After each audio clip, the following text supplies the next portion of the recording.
ఓం నమో వెంకటేశాయ నమః. తిరుమల చరితామృతంలో భాగంగా శ్రీనివాసుడి కళ్ళకి కాటుక గురించి తెలుసుకుందాం. అలా ప్రమాణయుక్తంగా తన వాదనలు వినిపించి యాదవరాజు సందేహ నివృత్తి చేసి రామానుజులు తన వాదన ముగించారు. యాదవరాజు శైవులతో ఇంత యుక్తియుక్తంగా శృతి ప్రమాణాలతో నిస్సందేహంగా ఈ అచ్చామూర్తి నారాయణుడే అని నిరూపించిన రామానుజుల వాదన విన్న మీరు ఇంకా చెప్పేదేమైనా ఉందా అని ప్రశ్నిస్తాడు. దానికి శైవులు, ఈ రామానుజులు ఏదో మంత్రమహిమ వాగ్ధాటితో మిమ్ములను కట్టివేశాడు, కానీ మాకింకా నమ్మకం కలగడం లేదు.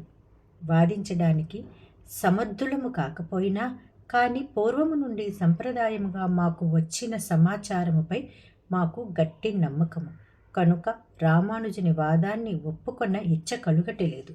ఈ రామానుజుడు తన వాదాన్ని భగవంతుడు నమ్మాడని చూపగలిగితే మేము నమ్మగలమేమో.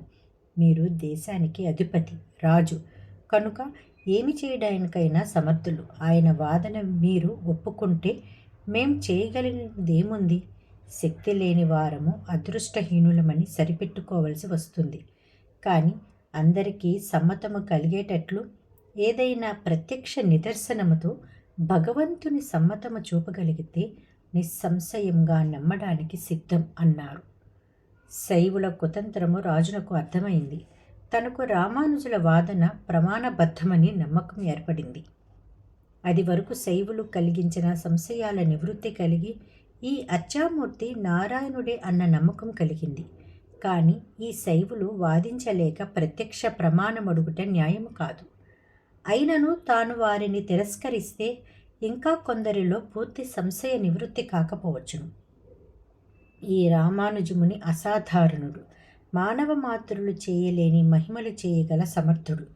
భగవంతుని సమ్మతము చూసే కార్యం ఏదైనా చేస్తే ఈ శైవులే కాదు, పండిత లోకం పామరులు కూడా నిస్సంశయంగా కొండపైని ఎలివేల్పు శ్రీమన్నారాయణుడే అని నమ్మకం కలుగుతుంది. ముందు ముందు విపరీత ఆలోచనలకు తావులేని పరిస్థితిని శాశ్వతంగా కల్పించవచ్చు కదా అని తలచి రామానుజులతో అదే విన్నవిస్తాడు. తనకు నమ్మకం కలిగిందని, రామానుజులు ప్రత్యక్ష నిదర్శనం చూపినా చూపకపోయినా ఈ అచ్చామూర్తి మహావిష్ణువే అని నిర్ణయం చేయడానికి సిద్ధమని, కానీ ప్రత్యక్ష నిదర్శనం చూపగలిగితే వాదులు తమకు తామే ఓడిపోయినట్లయి అందరి చేత తిరస్కరించబడతారు కనుక అటుల చేయగలరా అని రాజు మునిని ప్రార్థిస్తాడు. రామానుజుల వారికి బ్రహ్మాండ పురాణంలో 11వ అధ్యాయం జ్ఞప్తికి వస్తుంది. కలో కశ్చిన్ మహాభాగః శంఖచక్రేతు కృత్రిమే కారయిత్వా స్థాపయిత విమానాదీంశ్చ మే పునః తతస్తద్భక్తివశగః సర్వప్రత్యక్షగోచరః అకల్పం నివసిష్యామి వరాభయదహస్తక ఊర్ధ్వాభ్యామపి చాన్యాభ్యాం హస్తాభ్యామతి సుందరే దదానః శంఖచక్రే చ కల్పితే లోకతుష్టయే. కలియుగములో విమానము మొదలైన వాని వలనే భక్తులు కల్పించిన శంఖము చక్రము మొదలైన దివ్య ఆయుధాలను తాను స్వీకరిస్తానని భగవంతునిచే ముందే ప్రతిజ్ఞ చేయబడి ఉంది. నేను చేయించి సమర్పించిన దివ్యాయుధాలను ఆ స్వామి స్వీకరింపవలెను అని నిర్బంధించటమూ లేదు. కాబట్టి బలవంతంగా వేడుకొని అయినా ఇప్పుడు జరగకపోతే ఇతర దేవత అనే మహా అనర్థాన్ని నశింపచేసేందుకు భగవంతుడు శంఖచక్రములు ధరించేటట్లు చేస్తాను. తనను ఆశ్రయించిన వారి ఎడల సముద్రమంత వాత్సల్యంతో పొంగేవాడు, తన భక్తుల వశములో ఉండేవాడు అయిన భగవంతుడు మన ప్రార్థనతో మనము సమర్పించిన శంఖచక్రములు తప్పక స్వీకరిస్తాడు. కాబట్టి శంఖచక్రములు చేయించి సమర్పిస్తాను అన్న నిర్ణయానికి వస్తాడు శ్రీరామానుజులు. యాదవరాజుతో, రాజా, నేను ఈ అచ్చామూర్తిని శ్రీ మహావిష్ణువు శ్రీమన్నారాయణుడు అని నిరూపించాను, కానీ ఈ శైవులు ఇంకా నమ్మటం లేదు కనుక శ్రీమన్నారాయణుని అసాధారణ చిహ్నాలైన సుదర్శన చక్రం, పాంచజన్యం అనే శంఖం వంటి దివ్యాయుధాలను చేయించి భగవంతుని సన్నిధిలో ఉంచుతాను. అలాగే ఈ శైవులు కూడా వారు చెప్పే ఇతర దేవతల చిహ్నాలైన త్రిశూలం, పాశం, అంకుశం లాంటి ఆయుధాలను స్వామి సన్నిధిలో ఉంచమనండి. అలా ఉంచి ఆలయం తలుపులు మూసి అందరం భగవంతుని ప్రార్థిద్దాం. భగవంతుడు ఏ ఆయుధాలు తీసుకుని ధరిస్తాడో దాన్ని బట్టి ఈ అచ్చామూర్తి ఏ దేవతో స్పష్టమవుతుంది. వారు చెప్పినట్లు భగవంతుని సమ్మతి కూడా సర్వులకు తెలియవస్తుంది. ఈ సమస్యను భగవంతుడే పరిష్కరించినట్లవుతుంది అంటాడు. యాదవరాజు సంతోషించి తృప్తితో, అలా జరిగితే ఇక ఎవరూ ఆక్షేపణ చేయలేరు, కాదనలేరు అన్నాడు. అలా రెండు పక్షాలు చేయడానికి సమ్మతించారు. రెండు పక్షముల వారు వారి వారి దేవతల అసాధారణ చిహ్నములైన ఆయుధాలను బంగారంతో తయారు చేయించి నిర్ణయించిన రోజు అందరూ వెంకటాచలానికి వెళ్ళి స్వామివారి గర్భాలయంలో ఆ ఆయుధాల నుంచి ఆలయ ద్వారములు బంధించి రాజముద్రలు వేయించి రాత్రంతా ఆలయము చుట్టూ మెలకువగా ప్రదక్షిణలు చేస్తూ ఎవరూ ఆలయ ప్రవేశం చేయకుండా జాగ్రత్తగా గడిపారు. రాత్రంతా వారి వారి దేవతలను వారి వాదమే గెలవాలని, వారి ఆయుధములే ఆ అచ్చామూర్తి ధరించాలని ప్రార్థిస్తూ రాత్రి గడిపారు.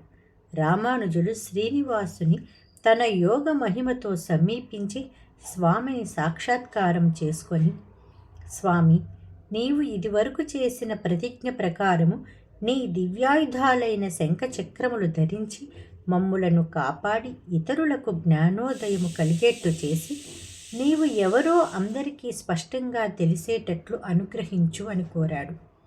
మరుసటి దినం రాజు ఇరుపక్షముల వారితో కలిసి ఆలయం తలుపులు తెరిపించి చూడగా భగవంతుడు శంఖ చక్రములు ధరించి ఉండెను.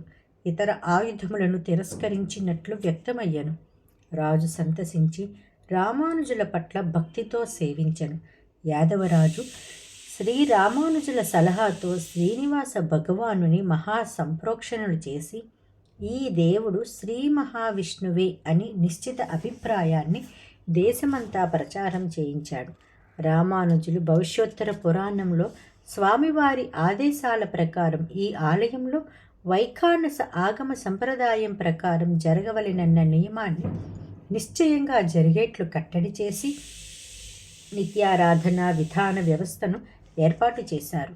యాదవరాజు చివరి వరకు మొండిగా వాదించిన శైవులను అబద్ధాలు చెప్పి వాదించినట్లు నిర్ణయించి తన దేశము నుండి తరిమివేశాడు. కానీ వారు రహస్యముగా కొంత ప్రచారం చేశారు. యాదవరాజు సారథ్యంలో ఇరు పక్షాల వారు దివ్యాయుధాలను గర్భాలయంలో విడిచి తలుపులు బిగించి రాజముద్రలు వేయించినంత వరకు బాగానే ఉంది.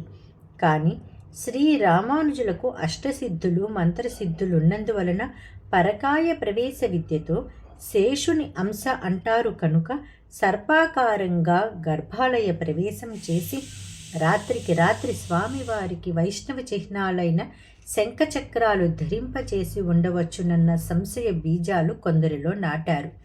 ఈ సంగతి బహుళ ప్రచారం కాకపోయినా కొంతమంది శుద్ధ ఛాందస శైవుల మనస్సులలో కొంత అనుమానానికి ఆస్కారమైంది. భగవద్ అనుగ్రహం సంపూర్ణంగా కలిగిన రామానుజులు తిరుమల దేవాలయంలో చాలా సంస్కరణలు చేసినట్లు ఆధారాలున్నాయి. శిథిలమవుతున్న ఆనంద నిలయ విమానాన్ని జీర్ణోద్ధరణ చేయించారు. తాను పాంచరాత్ర ఆగమానికి సంబంధించిన వాడైన పురాణాల్లో శ్రీనివాసుడు వైఖానసమునికి ఇచ్చిన ఆజ్ఞ ప్రకారం భగవదిచ్ఛగా భావించి తిరుమల ఆలయంలో వైఖానస ఆగమ ప్రకారం శ్రీవారి పూజా పద్ధతి కొనసాగేట్లు నిత్యారాధన సంస్కరణలు చేశాడు. భగవంతునికి మిక్కిలి ప్రీతి పాత్రురాలు ఐశ్వర్య సిద్ధికి కారకురాలైన వ్యూహలక్ష్మి దేహ మధ్యస్థమున ఉండునట్లు స్వామి వక్షస్థలమున ఏర్పాటు చేసినాడు. యాదవరాజు శ్రీరామానుజుల వారికి శిష్యుడై ముని సూచనల ప్రకారం ఎన్నో ఆధ్యాత్మిక కార్యక్రమాలు చేసి ధన్యుడైనాడు. ఇదంతా విపులంగా శ్రీ అనంతాచార్యులు దాదాపు 900 సంవత్సరాల క్రితం వెంకటాచల ఇతిహాసమాల అనే గ్రంథంలో రచించారు. శ్రీ అనంతాచార్యులు తిరుమలలో బహుకాలం ఉండి స్వామికి ప్రత్యక్ష కైంకర్యం చేసినవారు. ఇతర దేవత అనే సందేహం భగవంతుడైన శ్రీనివాసుని విషయంలో కొందరు కలిగించడం వలన తరువాతి తరాల వారికి అటువంటి శంక లేకుండా చేసేందుకు అంతకు పూర్వం వాడుకలో ఉన్న స్వామివారి రేఖామాత్రాలైన ఊర్ధ్వపుండ్రాలను దట్టమైన పచ్చ కర్పూరపు చూర్ణంతో దిద్ది స్పష్టమైన ఊర్ధ్వపుండ్రం ఎల్లవేళలా ధరింపచేయాలన్న కట్టడి చేశారు.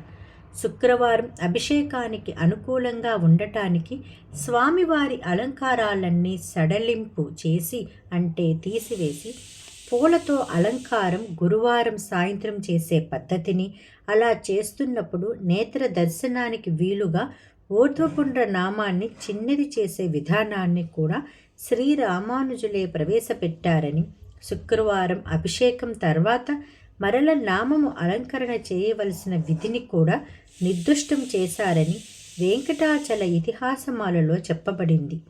మోహిని అవతార సూచనగా అర్ధచంద్రాకార నామం కళ్లకు కాటుక దిద్దే సంప్రదాయం వారానికి 3 రోజులు శ్రీరామానుజులు ఏర్పాటు చేసినట్లుగా చెప్పబడిన తరువాతి కాలంలో ఈ సంప్రదాయంలో మార్పు వచ్చి శుక్రవారం అభిషేకానంతర అలంకరణలో పెట్టిన ఊర్ధ్వపుండ్రమి మరుసటి గురువారం వరకు ఉండే ఇప్పటి పద్ధతి వాడుకలోకి వచ్చింది. ఈ మార్పు ఏ విధంగా ఎప్పుడు వచ్చింది స్పష్టంగా తెలియటలేదు. ఓం నమో వెంకటేశాయ నమః.